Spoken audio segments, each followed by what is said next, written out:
Hello Eternum and welcome to KOTT News, Eternum's #1 source for news, and this is the War Report.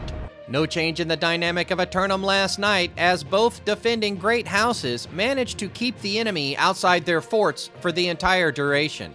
KOTT news crews were on the scene starting in Morningdale, where we spoke with the birthday boy about their participation. Congratulations on your victory here in Morningdale, a rare opportunity to step out from behind the microphone and get out onto the battlefield. Your boy Willie here with me today. Would you care to take us through how the fight went?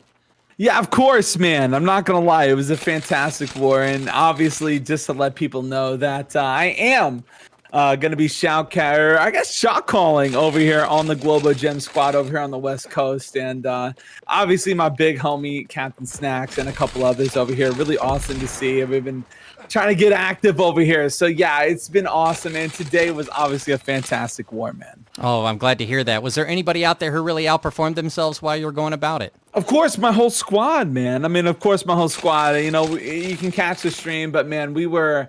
we're trying to get some coordination coming in from Tugboat and others in the squad, making sure that we're playing together as a team. And I do think that, whenever you're running in as a squad, as a team here, it really is important that you're playing together as a 5-man. And I think that that's important. And, you got to lay off of your bruiser boys, Excellent. I love it. You mentioned the word, you mentioned streaming. Is there a place that the citizens can see you out there?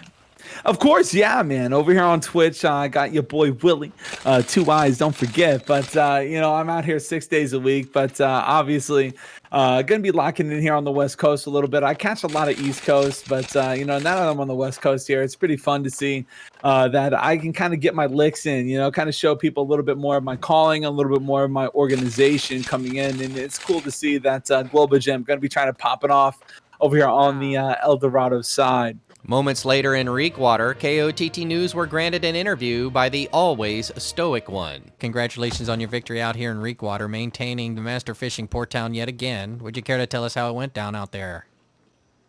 Yeah, it was a really close fight, closer than we expected. Basically, all of our groups was dying except Group 10. We're very close to wiping a few times, but Panda Uchiha basically solo killed everyone on point and saved the war. I see. Sometimes I wonder why the other 49 people ever show up with that Panda Uchiha guy around. That's what I'm saying, John. Of course, we need our healer, too, Yeah, of course. You have to have your healer there just in case. Well, are you going to take it to anybody else this week? You got plans to go out and conquer another region? Yeah, we're probably going to go for Windsward, Everfall, Ebonscale, just about every territory. Well, that's some bulletin board material. I'm looking forward to it. You got 3 so far. Are you going to be able to hold more than that?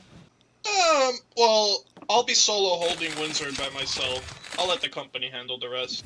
Quickly to the weather today as we experience yet another beautiful day of sunshine well into early evening. But look out after sunset when northern cold fronts will give rise to a 30% chance of corruption invasion. 3 lineup submissions for Simulated Fantasy Combat Resolution tonight, brought to you by LARPco. Remember, if it isn't LARPco, it's cardboard. Up first, the Covenant forces of Outcast assault the Marauders of Context for Crown and Kingdom of the Western Monarch's Bluff.